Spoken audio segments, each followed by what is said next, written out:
Heavy weather sailing is about just that, sailing. In my 2 circumnavigations, I've encountered survival conditions only once. That's true for most sailors. In 99% of the heavy weather conditions, the wind and the seas allow you to go in the direction you want to go. The sails are the engine and the horsepower of the boat, and it's important to know how to use them, particularly in a shortened or reefed configuration. Getting a boat to perform in heavy weather, as in more moderate conditions, is a matter of sail trim, sail management, balance, and control. Assuming a reefed mainsail doesn't need much trim is a mistake often made when the wind picks up. It is definitely not a case of set it and forget it. Trimming the reefed mainsail is crucial to boat balance. It's really like a giant rudder. If you've got weather helm, you want to depower the main. And if you've got lee helm, you want to put more power in the main to keep your boat balanced and then tracking in the right direction. There are 2 ways of achieving mainsail trim in heavy weather. That's either with a lot of sheet tension and travel her down, or travel her up and ease the main sheet to make it twist. The conditions you'd use either of those are depending on the waves. If it's smooth water, you want to use a scenario with the tight leech and travel it down.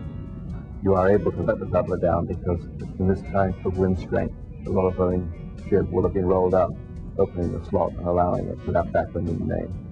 But when you get into big waves, going over waves where the wind increases at the top of the wave and lulls below, it's very difficult to balance the boat with a tight leech mainsail. So here you should use the main sheet, develop twist in the main, pull the traveler up, and balance the boat.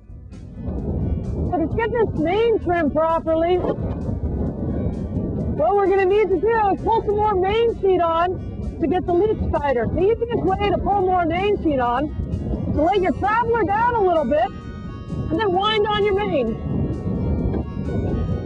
And then you pull the traveler up and then see how the boat balances. So how's it feel, Alan? Okay.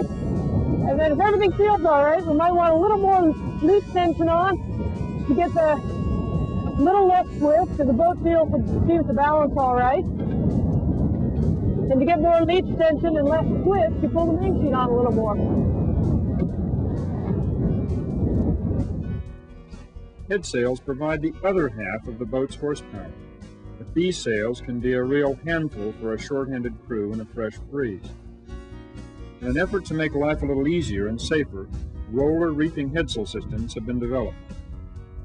Many single-handed ocean racers have embraced this technology for its obvious labor-saving benefits. But more importantly, the systems have become the market standard for medium and large sailboats. Sailors are going to use roller reefing systems in heavy weather, so it's important they know how to use them correctly.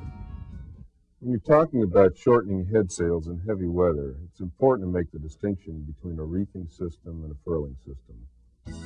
A reefing system allows you to effectively use a partially rolled up sail, while a furling system is just a way of storing the sail in a rolled up condition.